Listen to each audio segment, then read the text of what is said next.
El nacionalismo consiste en amar a la patria, en amarla, en defenderla y en custodiarla. Pero para eso hay que saber qué cosa es la patria. Y la patria es la tierra que el Señor Dios nos da, dice el libro del Génesis, para que seamos capaces de cultivarla y de guardarla. Y para que cultivándola y guardándola seamos felices en esa tierra que el Señor Dios nos da. De modo que está muy bien decir que el nacionalismo es el amor a la patria, la defensa, la preservación, la custodia de la patria. Pero siempre y cuando no nos equivoquemos en la definición de la patria. Y para no equivocarnos en la definición de la patria tiene que haber una mirada sobrenatural de la misma. La patria como una tierra puesta por Dios, querida y creada por Dios, plantada por Dios. Por lo tanto, el único modo posible de amar a esa patria, de defenderla, de custodiarla, de preservarla, es forjarla como Dios la creó, restituirla, reivindicarla, rehabilitarla, restaurarla en el plan de Dios. Todo esto fue dicho con mejores palabras por el Papa San Pío X cuando lanzó su preciosísimo lema que recorrió todo su pontificado, según el cual hay que instaurarlo todo en Cristo, omnia instaurar en Cristo. Pues bien, la patria debe ser instaurada en Cristo, la patria debe ser restablecida en Cristo. Esa patria que Dios fundó, esa patria que Dios plantó, Dios la fundó sobre la tierra, dice Bernardes, esa patria, y ante esa patria, lo que tiene que hacer un nacionalista es restaurarla en Cristo. Ahora, esta idea de la instauración de todas las realidades temporales en Cristo, incluyendo la realidad temporal de la patria, recorre todo el magisterio de la Iglesia. Porque el Papa Pío XI, cuando promulga la encíclica Quas Prima sobre la recesía de Cristo, una de las cosas que dice justamente es esa, que la recesía de Cristo abarca no solamente lo espiritual, sino también lo temporal, las realidades carnales. En la misma línea que el Papa San Pío X planteaba su necesidad de instaurar todo en Cristo. Y fue Juan Pablo II el que lanzó también, cuando comenzó su pontificado, esa idea de abrir de par en par las puertas a Cristo, las puertas de la política, las puertas de la economía, las puertas de la educación, las puertas de la cultura, etc. Entonces, el nacionalismo busca eso. El nacionalismo busca amar a la patria, defender a la patria, custodiar a la patria, pero partiendo de la base de que la patria es la tierra que el Señor Dios nos dio. Y que por lo tanto lo que nos corresponde a nosotros es restituirle esa patria a Dios, tal como Dios nos la entregó en custodia. Y el mejor modo de restituirle esa patria a Dios es instaurando todas las cosas de la patria en Cristo, abriendo de par en par las puertas a Cristo. Eso es para mí el nacionalismo. Es decir, el nacionalismo será católico o no será. Porque sin esta adjetivación y sin esta sustantivación que le da lo católico, el nacionalismo termina en cualquier desviación o empieza en cualquier desquicio. El nacionalismo tiene un paisaje natural que es la nación, el sitio en el que se ha nacido, y en ese paisaje natural el nacionalismo trabaja. Pero precisamente porque el nacionalismo respeta la idea del amor a la patria, sabe, admite que hay otros nacionalismos. No me refiero a otros nacionalismos en el sentido ideológico, sino otros amores a las respectivas patrias en las cuales Dios nos coloca. Y por eso José Antonio Primo de Rivera, en una sintética definición, decía que la patria es la unidad de destino en lo universal. Estamos abiertos a la universalidad y por lo tanto nosotros respetamos la existencia de otros nacionalismos de otras naciones. Queremos para nuestra Argentina el mismo amor a la verdadera patria que pueden y suelen y saben tener otros patriotas, sean españoles o italianos o franceses. El nacionalismo tiene tres pilares fundamentales, que son las tres filiaciones del hombre. Hay una filiación divina, hay una filiación histórica y hay una filiación carnal. Es decir, el nacionalismo busca el amor a Dios, el amor obedencial a Dios, el amor a la patria y el amor al hogar. Son los tres grandes pilares del nacionalismo, en consonancia con las tres filiaciones que todo hombre tiene. Pero también el nacionalismo busca resguardar los trascendentales del ser, es decir, la verdad, el bien y la belleza. Entonces, no hay nacionalismo si no hay amor por la verdad, amor por el bien y amor por la belleza. No hay nacionalismo si no hay respeto a Dios, a la patria y al lugar, que son los verdaderos pilares. En cuanto a los personajes históricos, hay muchos, obviamente. Preferimos nosotros hablar de arquetipos, de nuestros arquetipos o de nuestros paradigmas. Ciertamente, si nos vamos, por ejemplo, al siglo XIX, hay grandes figuras en la Argentina como Saavedra, Belgrano, Güemes, San Martín, y por supuesto el paradigma por antonomasia que es don Juan Manuel de Rosas, desde ya. Pero no solamente en el siglo XIX se dan estos paradigmas o estos arquetipos, hoy un poco salvajemente llamados referentes, sino que también en el siglo XX. En el siglo XX el nacionalismo ha engendrado hombres muy capaces que con su magisterio, con su testimonio, han ido marcando un derrotero. Y esto ha ido sucediendo aproximadamente desde la tercera década del siglo XX, cuando aparece el grupo de los hermanos Irasusta I, alrededor de lo que se dio en llamar la Nueva República, y después otros grupos, a mi modesto entender, más afines con la idea católica del nacionalismo, representados por hombres como don Alberto Escurra Medrano, por ejemplo, o Roberto de la Ferrer. Zuleta Álvarez hace una distinción que no es mala entre el nacionalismo republicano y el nacionalismo doctrinario, y a pesar de que la visión de Zuleta es muy parcial, es decir, demasiado a favor del nacionalismo republicano y a veces demasiado desdeñoso del nacionalismo doctrinario, entiendo que la división, didácticamente hablando, es acertada, y desde ya yo me inclino por el nacionalismo llamado doctrinario. Es decir, entiendo que entre esos hombres la afinidad con el nacionalismo católico, con una concepción católica de la nación, es superior a la posición que tuvieron, por ejemplo, los miembros del grupo La Nueva República. Aquí tenemos un primer punto de fricción o de conflicto. El nacionalismo, para nuestros amigos españoles, sobre todo para nuestros amigos tradicionalistas españoles, es sinónimo de separatismo. Y nos cuesta muchísimo, cada vez que tenemos conversaciones y diálogos con ellos, hacerles entender que el nacionalismo católico no tiene absolutamente nada que ver con el separatismo, ni mucho menos con posturas de segregación o de autonomía territorial respecto de la gran nación. Entonces, aquí hay un problema semántico, es fruto de la polisemia, de la indebida polisemia, es decir, términos que significan cosas distintas siendo iguales. Los mismos términos designan cosas distintas. Esta es una aclaración que hay que hacer. El nacionalismo no tiene absolutamente nada que ver ni con el separatismo, ni con el segregacionismo, ni con las autonomías territoriales disgregadoras. Pero por otro lado están aquellos que objetan el uso del término nacionalismo porque sostienen, no sin motivos, que las naciones son inventos revolucionarios, inventos modernos, fruto de la disgregación de la cristiandad.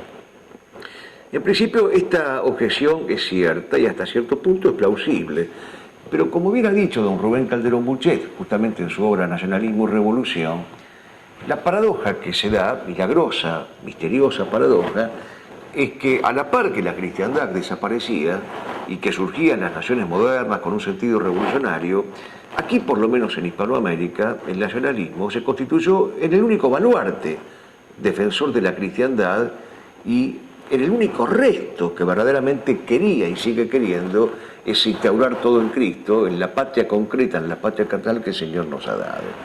Entonces, también hay que hacer esta distinción, así como nosotros, al llamarnos nacionalistas, no somos separatistas, ni segregacionistas, ni estamos a favor de autonomías digregantes en el orden geográfico, tampoco somos revolucionarios ni somos modernos, de ninguna manera. O sea, nuestra definición es la contraria, somos contrarrevolucionarios y somos tradicionalistas. Queremos para la patria lo que en algún momento existió para la cristiandad toda. ¿Y qué es lo que existió para la cristiandad toda, que hoy ya no tiene nuestra patria y que queremos? Esa principalía de nuestro Señor Jesucristo, esa recesía temporal, ese abrir de par en par las puertas a Cristo. Eso es lo que queremos para la Argentina. Desde ya que hay un nacionalismo de sacristía, un nacionalismo faccioso, un nacionalismo que es chauvinismo, que está demasiado arraigado en ciertos sectores, aún en sectores próximos, y que olvida, diluye o traiciona ese concepto de patria grande. En mi opinión, esto es un error. Y creo sinceramente que el concepto sanmartiniano y el concepto rosista de la gran nación americana, o por lo menos del virreinato del Río de la Plata, es un concepto válido, vigente y que debe ser resguardado. Eso no quita que nosotros no reconozcamos que podemos tener diferencias. De hecho las tenemos, y a veces peleas serias y peleas justas, porque hemos tenido y tenemos conflictos que son justos de parte nuestra en relación con ciertos países limítrofes.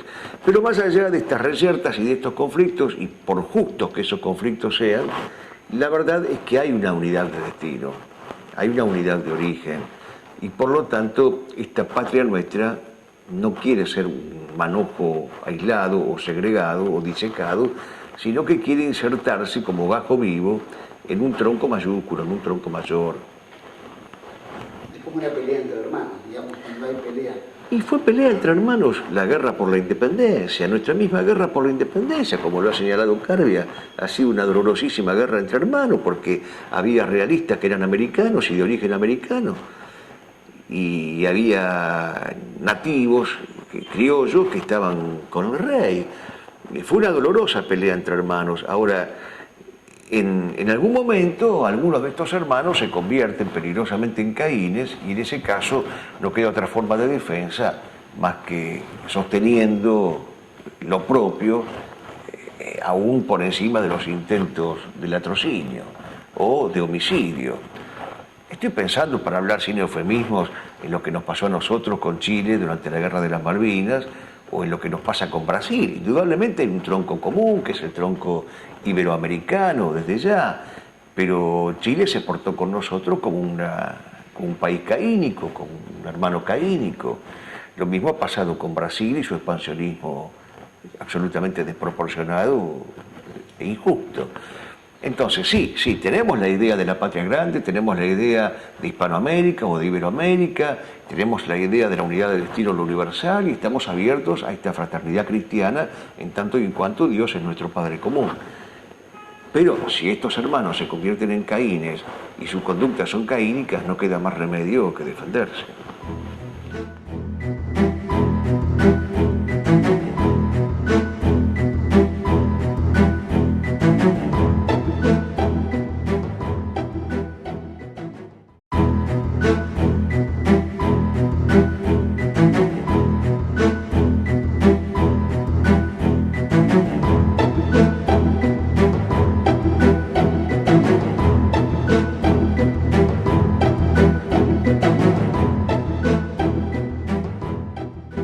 El nacionalismo abarca todos los ámbitos, debe abarcar todos los ámbitos, y ya Morraz decía bien, todo lo nacional es nuestro.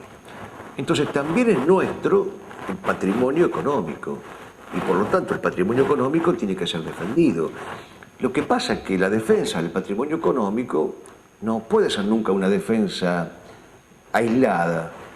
La economía está subordinada a la política, y la política está subordinada a la moral. El problema del nacionalismo económico, por lo general, es el economicismo, que termina teniendo el mismo sesgo materialista que quiere o pretende desterrar en la mirada miope del marxismo. Entonces hay que tener mucho cuidado con este nacionalismo económico, porque a veces se hipertrofia tanto lo económico que deja de ser nacionalismo. En cambio, una defensa equitativa, justa, ponderada, vigorosa de lo económico, pero subordinada a la política y a su vez subordinada a la ética, nos daría ya una visión más armónica, más equilibrada, más completa, más totalizante.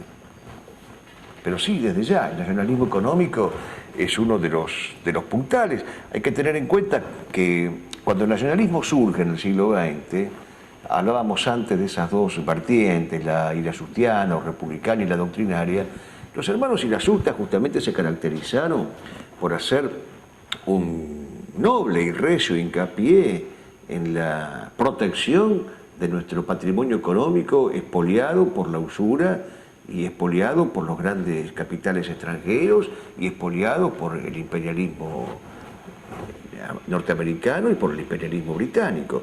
Esto tal vez haya que subrayarlo un poquito porque las izquierdas suelen creer que es un invento de ellas esta defensa del patrimonio económico, ¿no? En realidad no es así. Los hermanos Irasusta trabajaron muy pero muy activamente en sostener cuáles eran nuestros derechos económicos. No fueron los únicos, pero fueron dos grandes puntales. No hay que olvidarse también, por ejemplo, de Scalabrini Ortiz.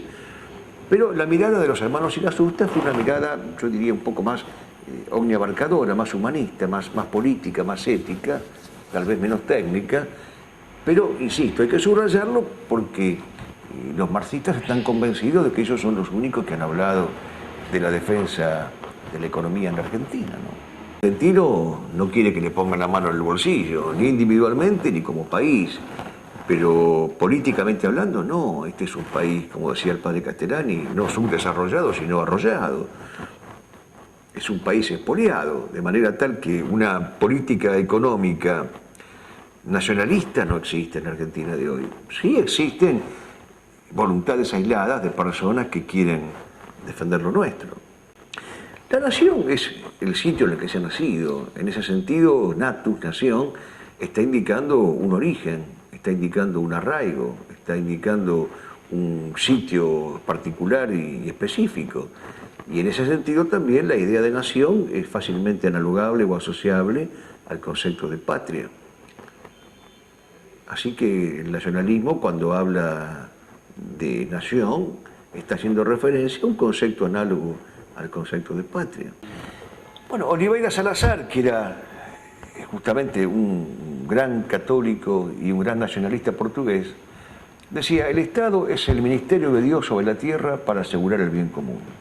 Es una hermosa definición, porque por lo pronto aparece la idea de que el Estado no puede ser neutro, el Estado no puede ser gris, no puede ser avasallante, no puede ser totalitario. Es un Estado confesional, es un Estado que consiste en la constitución del brazo político, institucional, jurídico y armado puesto para defender la integridad de la nación. Y como decía Oliveira, tiene que ser tan fuerte que no necesite ser violento. Ahora, esta idea de que el Estado, como ministerio de Dios sobre la tierra, debe asegurar el bien común es muy importante, porque la noción de bien común hace a la finalidad de la política. Y en esto también quisiera subrayar algunas cosas, porque algunos creen que el fin de la política es la conquista del poder. Y el fin de la política no es la conquista del poder, el fin de la política es el servicio al bien común completo. ¿Por qué digo completo? Porque el bien común no es solamente el bienestar. El bien común es, esto lo ha explicado algún escolástico con autoridad, como el padre Santiago Ramírez, la sumatoria ordenada del bienestar más la virtud más la salvación. Es decir, el bienestar tiene que estar ordenado a la virtud. Y el bienestar y la virtud tienen que estar ordenados a la salvación. Entonces no se trata de prometerle a una sociedad o a un pueblo que van a poder cambiar la notebook o la heladera. No se trata solamente de asegurarle los bienes materiales necesarios y legítimos para la convivencia y para la supervivencia. No. Se trata de asegurarle a los individuos y a los hombres en general, a los pueblos, que el bienestar que se les va a proporcionar, bienestar legítimo, va a estar ordenado a la virtud y regido por la virtud. ¿Por qué? Por lo que dice el Evangelio. Si tu mano derecha te escandaliza, arráncatela. ¿De qué te vale cambiar el coche y la heladera y el freezer si te vas al infierno? Entonces, los bienes materiales que hacen al bienestar tienen que estar ordenados a la virtud. Y la virtud de la salvación, porque nosotros no somos coleccionistas de virtudes. sino que procuramos portarnos bien y ser virtuosos para salvarnos como individuos y para salvarnos como pueblo, como nación, como sociedad. Entonces, retomo lo que estaba diciendo. Oliveira sostiene, el Estado es el ministerio de Dios sobre la tierra para asegurar el bien común. Son dos nociones en una, la noción de Estado como ministerio y la noción de bien común como fin de la política. Está claro lo que dice Oliveira y efectivamente él es uno de esos arquetipos a los que hacíamos referencia antes, ¿no? Fuera de los grandes paradigmas nuestros, nacionales, argentinos. Yo creo que lo primero es que el Estado deba definirse confesional. El Estado debe definirse confesional y el Estado debe, en primer lugar, plantearse como obligación terminante la defensa de la religión verdadera, es decir, de la religión católica, apostólica y romana. Eso es lo prioritario para un Estado, con todo lo que eso conlleva y con todo lo que eso significa. Decirle no a los enemigos de la fe católica, no, como dice Pío XI en la Quas Prima, no al reinado de Satanás y a los acólitos del reinado de Satanás. Le hace masonería, le hace judería y todos aquellos nombres que no se pueden repetir más. Todo esto que hace la enemistad de la fe verdadera tiene que ser para el Estado confesional un elemento de movilización, de atención, de alerta, cuidado. ¿Quiénes son los que están conspirando contra el Estado? ¿Quiénes son los que están dañando al Estado? ¿Quiénes son los que están perjudicando al Estado? Esa es la primera obligación que tiene, que es justamente lo que decía don Juan Manuel de Rosas en su proclama famosa inaugural de abril del 35, que de esta raza de monstruos no quede uno entre nosotros, y hacía alusión específica a la causa que íbamos a defender, es la causa de la religión, es la causa del orden, es la causa encomendada por el Todopoderoso, Él dirigirá nuestros pasos. Entonces, esa es la misión fundamental del Estado. Inteligir y entender cuál es la causa del Todopoderoso, del Dios verdadero, de la religión verdadera, y defenderla contra esos enemigos aviesos, directos o indirectos, sutiles o frontales. Pero eso es lo que tiene que hacer un Estado. Y lo demás se dará por añadidura. Si una nación no es soberana por la cantidad de vacas que tiene o por el ingreso per cápita, una nación es soberana, como dice Marechal, cuando traza la cruz en su esfera durable. La cruz tiene dos brazos. ¿Cómo las traza un pueblo? Con la marcha fogosa de los héroes abajo y la levitación de los santos arriba. Sin héroes y sin santos no hay patria soberana. Y por supuesto hay que defender la integridad del territorio, hay que proporcionarle a la gente ese legítimo bienestar que antes decíamos, el resguardo de la salud, la concordia social, que hoy es un disvalor para este gobierno, que vive en estado de crispación y de conflicto permanente. Claro, sí. El Estado tiene un sinfín de funciones, principalmente la función de la subsidiariedad, que hoy tampoco se aplica y tampoco rige. Es decir, tiene que apoyar aquellas iniciativas que por sí solas no se pueden sostener. Pero hoy ocurre exactamente lo contrario. Hoy tenemos un Estado totalitario, que es un Estado que se inmiscuye absolutamente en todo, hasta en los sitios más recónditos de la propia conciencia, porque los planes educativos son planes que abarcan la manipulación de la conciencia de las mismas criaturas, aún desde que están en los años preescolares. Entonces tenemos un Estado que es verdaderamente inmiscuyente. San Pío X dice, los verdaderos amigos del pueblo no son los innovadores, son los tradicionalistas. De manera tal que para ser popular, auténticamente popular, no hay que ser populista, no hay que ser populachero, no hay que ser demagógico. El cuidado que el pueblo necesita y el cuidado que el pueblo merece se lo puede dar justamente una de esas grandes figuras señeras que vos llamabas recién figuras patriarcales. Me parece bien la imagen, sí. Rosas justamente decía eso. He despreciado siempre a los tiranuelos inferiores escondidos tras la sombra y he admirado a los grandes servidores de los pueblos que han sido siempre, dice Rosas, grandes autócratas, ¿sí? Gobernantes que se han bastado a sí mismos y que han tenido un sentido paternal de la política, un sentido regio, esa es la palabra, un sentido monárquico, un sentido imperial. Otra vez la imagen del héroe y la imagen del santo. Para mí el prototipo de del gobernante popular es San Luis, rey de Francia, que para que no lo reconocieran se vestía de peregrino e iba a cuidar a los leprosos por los caminos de Francia. Ese es un gobernante popular, sin fotografías y sin aspavientos y sin promociones y sin propaganda, vestido con el sayal penitencial de simple peregrino, iba y curaba la lepra de sus propios súbditos. Y no lo hizo una vez, lo hizo durante años. Por eso que hasta un político liberal como Georges Pompidou, cuando se enteró de lo que San Luis hacía, leyendo alguna biografía, dijo: yo para el porvenir quisiera un San Luis bajo un roble y en medio de su pueblo. Eso es ser popular, no salir al balcón y levantar las manos en jarras y decir 4 sonceras para quedar bien con la gente, que es lo único que hoy en este país se entiende por ser popular, tener un demagogo subido a algún balcón en la Casa Rosada. Debieran saberlo los Rodríguez Sá, pero están muy lejos del arquetipo de San Luis, muy lejos, en las antípodas. Tengo el peor concepto del peronismo. El peronismo es un cáncer cuyas múltiples metástasis hace 60 años que vienen arruinando la vida nacional. Fruto exclusivamente de la amoralidad absoluta, categórica de su creador, que fue Juan Domingo Perón. Un hombre al cual le daba lo mismo ser simultáneamente, no sucesivamente, simultáneamente marxista y antimarxista, liberal y antiliberal, masón y antimasón, judío y projudío y antijudío. Un sujeto inmoral. Un hombre con la conciencia moral anestesiada. Entonces el peronismo es este fruto de su creador. Por eso no creo absolutamente en ninguna salvación que proceda por ninguno de esos hombres identificados con Perón y con el peronismo. Nada con el sentimiento nacional, tiene que haber un entendimiento nacional, tiene que haber una inteligencia, porque la política no es solamente manojo de sentimientos, tiene que haber una inteligencia ordenadora, tiene que haber una arquitectura.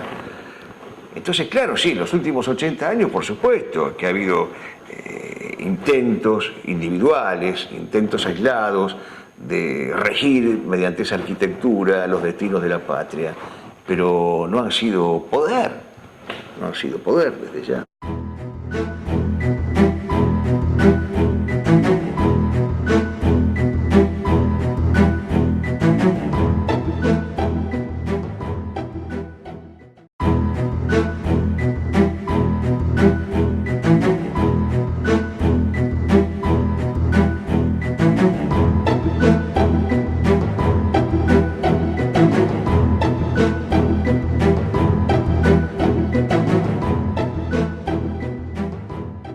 Las Fuerzas Armadas deberían abrevar en el nacionalismo. De hecho, en algún momento tuvieron alguna proximidad doctrinaria, pero por los frutos los conoceréis, y los frutos de las Fuerzas Armadas no han sido precisamente los apetecidos por el nacionalismo, diríamos que ha sido todo lo contrario. Hoy esto está trágicamente a la vista. Las Armadas en el transcurso de la historia han tenido gestos patrióticos y actitudes patrióticas y hechos altamente patrióticos. ¿Cómo no pensar en la guerra justa contra el marxismo y en la guerra justa por Malvinas? Esos dos episodios bélicos precisamente marcan a fuego lo que debió haber sido siempre la misión inherente de las Fuerzas Armadas, que es, como decían los antiguos caballeros, la defensa armada de la verdad desarmada. Entonces, en eso sí se mide el patriotismo de las Fuerzas Armadas, en abocarse a una guerra justa por la causa de Dios, por la causa de la patria, y en librarla con independencia de la victoria o de la derrota, porque Dios no nos pide necesariamente la victoria, pero nos pide que no seamos felones, que no seamos traidores. Entonces, esas expresiones bélicas, justicieras, muestran a unas Fuerzas Armadas henchidas de patriotismo y transidas de sano y de legítimo nacionalismo. En ese sentido, sí, las Fuerzas Armadas merecen ser reivindicadas y rehabilitadas frente a este torbellino de inmundicias con que se las acorrala a diario. Pero desde el punto de vista político, el nacionalismo de las Fuerzas Armadas no se ha plasmado nunca en un proyecto que se haya ejecutado con éxito. O para ser más específico, si se quiere, ninguno de los golpes militares ha sido de contextura nacionalista. y los pocos atisbos o resabios de nacionalismo que esos golpes pudieron haber tenido fueron rápidamente acallados por todas esas fuerzas enemigas del nacionalismo. El caso más paradigmático, por volver al tema anterior, es el del peronismo. Lo primero que hace Perón es firmar las actas de Chapultepec, es decir, traicionar a la causa del nacionalismo. Y si alguna vez echó a alguien Perón de la plaza, fue justamente los miembros de la Alianza Libertadora Nacionalista, acusándolos de sujetos irresponsables que al grito de viva Rosas y mueran los judíos, pretenden acabar con la calma política y por lo tanto, decía Perón, no merecen participar de la vida política argentina. Entonces, es una sucesividad de defecciones, de deserciones y de traiciones. Basta que aparezca alguna sombra, algún resto, algún vestigio de nacionalismo en un proyecto político para que quieran acallarlo. Es el mismo anhelo que nos lleva a nosotros a querer acallar a los enemigos de Dios y de la patria. Es una cuestión de reciprocidad. De supervivencia. Y bueno, nosotros somos los testigos insobornables de la verdad, los testigos insobornables del bien, y por lo tanto, ¿por qué nos van a permitir que vivamos? Esto es lo que dice Piper cuando, siguiendo a Santo Tomás, enseña que el que ama le dice al amado, es bueno que existas. O sea, busca la afirmación del amado. Y el que odia le dice al odiado, es malo que existas, por lo tanto no quiero que existas. Es más, se le niega la existencia ya como rango ontológico. Esta clase de gente no debe existir. Entonces nosotros no tenemos que existir para ellos. Y mal que les pese, seguimos existiendo a pesar de tantas persecuciones que son tenaces y que son crueles, pero que no han logrado doblegarnos. Teológico, no es un problema racial. Es decir, con los judíos tenemos una enemistad teológica, no una enemistad racial, ni política ni económica. Y esta enemistad teológica es consecuencia de la condición de deicida del judaísmo. Entonces la tarea nuestra frente a ellos es tratar de que se conviertan y tratar de que mediante nuestra acción apostólica lleguen a Jesucristo, como llegaron de hecho grandes judíos conversos, por poner un caso a mi modo de ver notable, el de Eugenio Soli. O nuestro famoso Jacobo Friedman, también retratado en las páginas marechalianas. Entonces, con los judíos tenemos una enemistad teológica. El sionismo es una manifestación política, pero es consecuencia y es corolario del problema teológico. No existiría el sionismo si no existiera el Talmud y si no existiera la Cábala. Entonces, es un error estar haciendo esta distinción solamente para cubrir si no es el acusado de antidiscriminatorio. Fíjate lo que ha hecho Delía. Delía ha creído ser valiente y ardido y osado porque atacó al sionismo, que para él es la ultraderecha. Pero el problema de fondo, que es el problema judío, no lo quiere mencionar, no lo quiere decir. Y su mandante, que es Cristina Wilgen, no quiere quiere reconocer él que su propia mandante pertenece precisamente al judaísmo y que responde a los intereses judíos. Y cuando lo llaman a declarar a tribunales, por el famoso temita de la palabra paisano, termina diciendo que no, es una palabra simpática, amable, que denota afectividad. Está mintiendo por cobardía. Todo el mundo sabe que la palabra paisano allude a otra cosa, es un modo peyorativo de decir son extranjeros, no son nuestros. Es como decirle ñato al narigón o como decirle lungo al petizo. Son modos, por contraste, de señalar las realidades. Pero claro, esta gente no se atreve a hablar al pan pan y al vino vino, sí, no. Entonces a la hora de las realidades últimas, cuando son llevados a los tribunales, en vez de recordar lo que decía Jesucristo, seréis llevados a los tribunales, seréis llevados a la sinagoga, no temáis, no. Arrugan, entonces dicen rápidamente, no, paisano es una palabra simpática, agradable. No, no es una palabra simpática y agradable. Justamente el decir popular ha instalado esta palabra para referir la condición de extranjeros, de incurables extranjeros que tienen quienes han usurpado esta tierra. La tierra y todos los espacios. La economía, por ejemplo. La economía es lo de menos, querido amigo, la iglesia. El problema no es que han ocupado la economía, el problema es que han ocupado la iglesia. Ese es el problema. Que estamos viviendo una situación de cuasi herejía judío-cristiana. Entonces, si hubieran ocupado los espacios económicos sería lo menos importante. Es parte de la guerra semántica. de todos los términos que has usado, yo diría que retrógrado sí, retrógrado soy y retrógrado somos, porque la condición de retrógrado no es mala per se, depende a qué te retrotraigas. Si nos queremos retrotraer a las glorias de la cristiandad, desde ya que nuestra condición de retrógrado en ese caso nos honra y nos ensalza. Ahora, si nos queremos retrotraer a épocas verdaderamente ominosas, nuestra condición de retrógrado sería no solamente mala, sino pecaminosa y viciosa. Es decir, que a mí no me asusta que me digan retrógrado, ni me asusta que me digan reaccionario. Reivindico mi condición de retrógrado, de reaccionario y de ultramontano sin que se me mueva un pelo. Pero lo que sí digo es que nosotros no estamos en contra de la inserción de la Argentina en el mundo, al contrario. Lo que queremos es que la Argentina se plante con denuedo frente al mundo entero, como se supo plantar en los tiempos de la Confederación Argentina. Que se nos pueda mirar con respeto, que se nos pueda mirar de igual a igual, que se nos pueda mirar con altura, con estatura. Eso es lo que queremos, pero en un sentido teológico se podría decir también que queremos la separación de la Argentina del mundo, porque la palabra mundo, que también es polisémica, supone, por un lado, desde el punto de vista teológico, el mundo es enemigo del católico, el mundo, el demonio y la carne. Entonces sí, mi reino no es de este mundo, Satanás es el príncipe de este mundo. Desde ese punto de vista se podría decir, queremos separar a la Argentina del mundo, en el sentido teológico de la palabra mundo. Pero en el sentido cosmológico no, porque la Argentina también puede y debe decir, como Dios dijo, es bueno lo que hemos creado, y vio Dios que era bueno.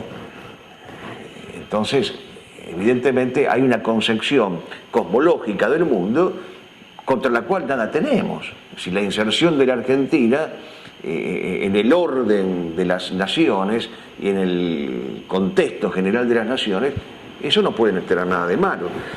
Lo que pasa es que para poder tener este tipo de contacto o de conexión con el mundo, la Argentina debe ser soberana. La globalización, por ejemplo, y la globalización... ¿y el desarrollo del nacionalismo? La globalización, entendida como homogeneización compulsiva, es un mal. Es un mal porque supone el dominio del pensamiento único y de lo políticamente correcto que acalla la voz de la verdad. Desde ese punto de vista, tampoco tenemos nada que ver los nacionalistas con esta defensa de la globalización o de la homogeneidad cósmica. Pero vuelvo a repetir, si la Argentina fuera un país soberano, y a eso se aspira, no estaría mal, estaría bien que tuviera un papel protagónico en el concierto de las naciones del mundo. O sea, el nacionalismo no quiere aislar a la Argentina del mundo, salvo, como lo decía antes, en un sentido teológico, lo mundano como expresión de lo luciferino. Pero fuera de esta significación de lo mundano como sinónimo de lo luciferino, el nacionalismo no intenta excluir a la Argentina del concierto de los países del mundo. Pero a ese concierto de los países del mundo hay que ir bien vestido. Y el buen ropaje en materia política se llama soberanía. No se puede ir como un desarrapado. ¿Cuál es el hecho más nacionalista que hayas percibido en este último siglo? El 2 de abril de 1982. Fue un día inolvidable e irrepetible. Yo estaba en San Luis, había pasado la madrugada con unos queridísimos amigos, escuchando las noticias sobre el desembarco, y aproximadamente a las 3 de la mañana, en una camioneta, salimos rumbo a Buenos Aires. Esos kilómetros que recorrimos en esa camioneta desde San Luis a Buenos Aires, los recorrimos poblados literalmente de banderas que salían a la ruta, que se asomaban de las casas más humildes y que vivaban a la patria. Fueron kilómetros y kilómetros de verdaderas almas y cuerpos patrióticos que querían que las Malvinas, de hecho y de una vez para siempre, fueran nuestras. Que yo tenga memoria fue el hecho más cabalmente nacionalista que hemos protagonizado. Sale una voluntad inquebrantable en algunos de no rendirse. que se sigue manifestando hasta el día de hoy. Personalmente, puedo decir con absoluta sencillez que pertenezco a aquellos que espiritualmente seguimos diciendo que no nos rendimos. Como decía Fernández Unzay, ¿no? Yo digo que este sur nos pertenece, que todo es nuestro, simplemente nuestro, y que hay que defenderlo con las uñas, con la voz, con la sangre, con el pecho, o quedar una sangre azul y blanca, definitivamente libres, muertos. Hubo un 14 de junio que recuperó ese espíritu de no rendirse.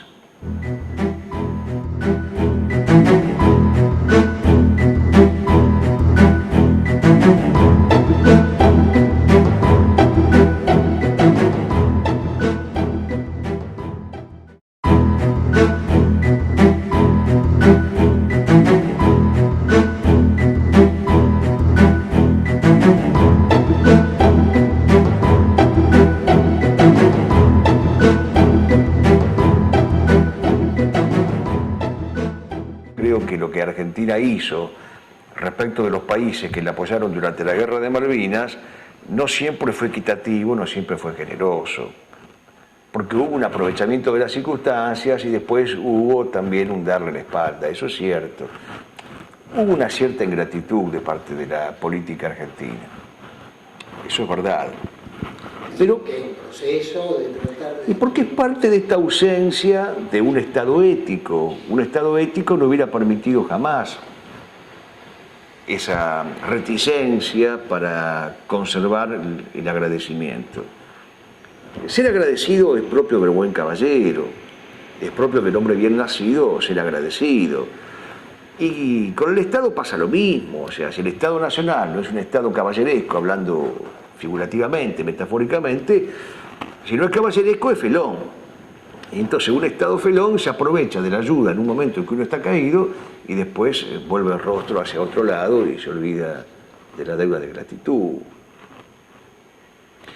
Pero lamentablemente yo no diría que este reproche le cabe exclusivamente a la Argentina, ¿no? Por lo general los estados modernos suelen tener gestos egoístas. Necesitan ayuda, la piden, se les proporciona y después vuelven el rostro hacia otro lado. Hay un cierto egoísmo que es propio de la concepción política moderna y revolucionaria contra la cual yo decía al principio que estábamos, que estoy. Lo que vino fue este proceso de desmalvinización que perdura hasta nuestros días. Y lo que vino posteriormente, además, fue la democracia en la plenitud de su formalidad, que, como bien ha dicho Margaret Thatcher, se la tienen que agradecer a ella. Margaret Thatcher ha sido muy clara en ese sentido. No ha sido la única británica que lo ha dicho, pero lo ha dicho con todas las letras. Gracias a nuestros muchachos, ustedes tienen democracia. Así que, entre otras perversiones, esta democracia tiene esta, la de ser hija directa de la derrota y de la rendición del 14 de junio. Es un gran dolor, claro, es un gran dolor, es una indignación sublevante. No, es un ataque a la nación entera, es un ataque a la Argentina, un ataque planificado además. La Argentina tuvo una osadía que no se esperaba que tuviera y se paga caro el haber tenido esa osadía. Y en nuestro caso lo estamos pagando muy caro, lo estamos pagando con la ausencia de un gobierno propio. La Argentina no tiene gobierno propio, la Argentina tiene gobiernos títeres de la internacional socialista o del poder internacional del dinero, pero la Argentina no tiene gobierno propio. Entonces se está pagando muy caro el 14 de junio. El nacionalismo tiene que seguir haciendo lo que sabe hacer, por lo menos el nacionalismo con el que yo me identifico, con el que yo comulgo, que es el testimonio de la verdad irrenunciable, oportuna e inoportunamente, según clásica consigna paulina, y junto al testimonio irrecusable de la verdad, la docencia. Seguir enseñando la verdad para salvar el honor de la verdad. No son tareas de poca monta.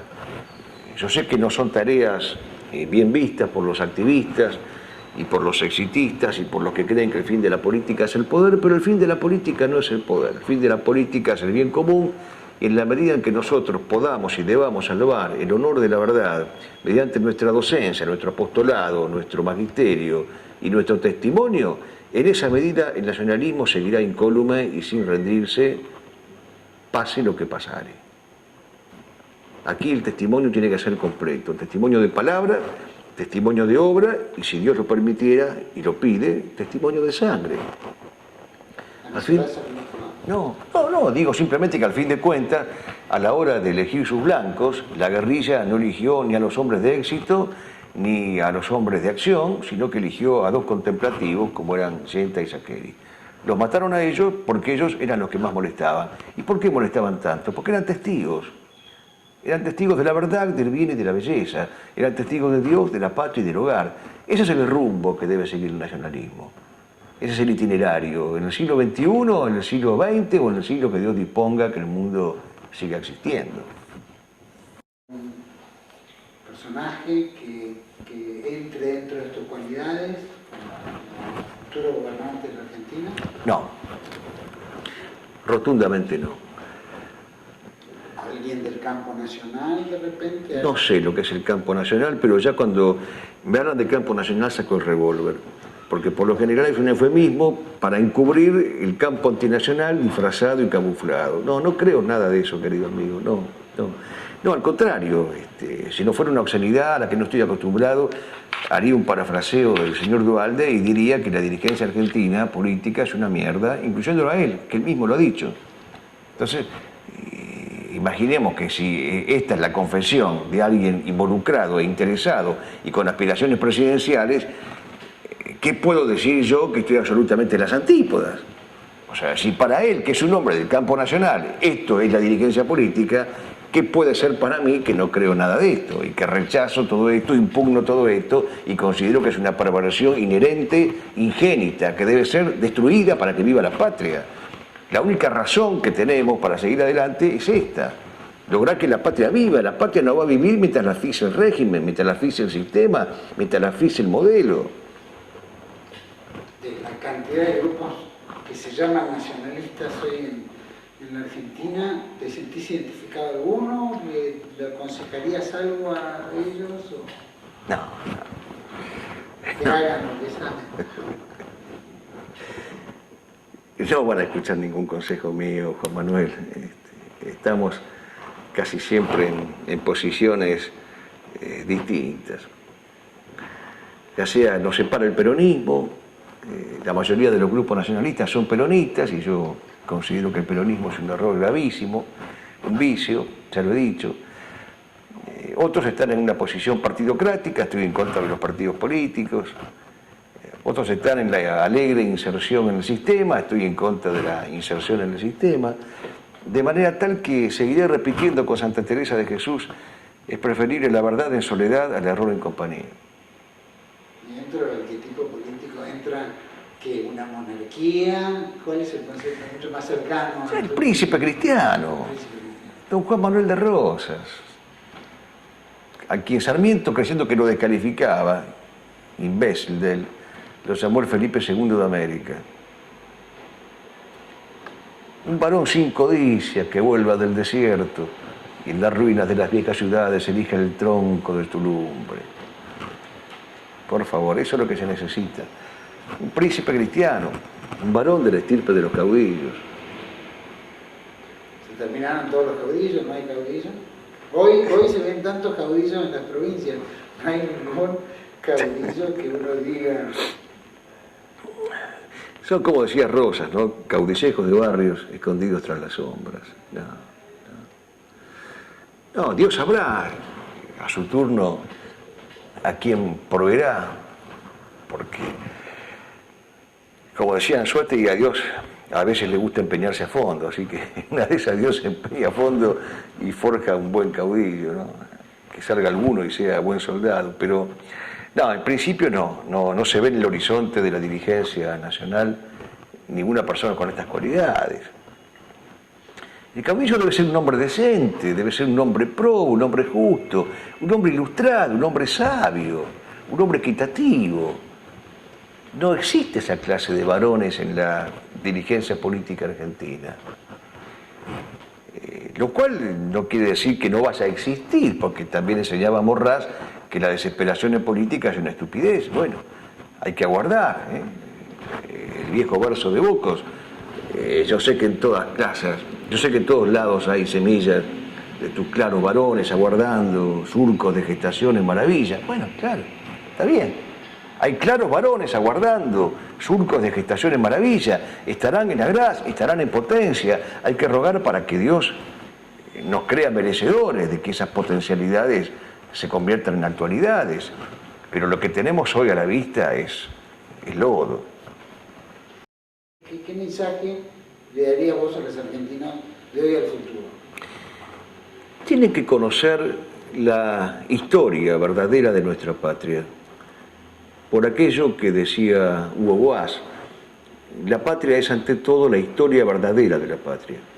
Si quieren falsificarnos la historia, es que quieren robarnos la patria.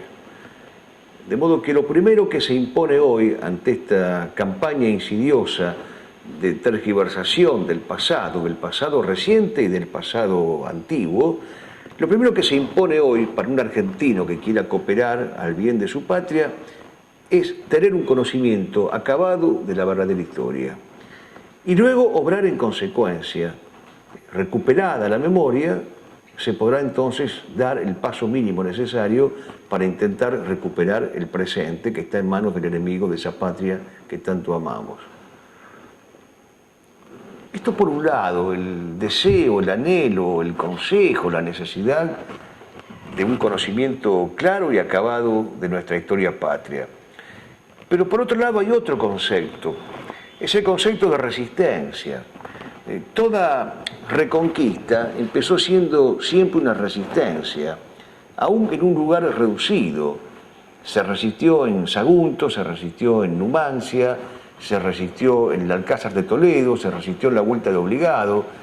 Entonces hay que resistir porque, si Dios lo permite, esa resistencia puede ser el germen de una nueva reconquista, que es lo que la patria necesita, una nueva reconquista. Y por otro lado, no desesperar, porque la desesperación, decía San Isidoro de Sevilla, es descender al infierno. Y nosotros no queremos descender al infierno, porque luchamos por el paraíso, ese paraíso difícil, vertical e implacable que decía José Antonio, un paraíso donde no se descanse nunca y que tenga junto a las jambas de la puerta ángeles con espadas.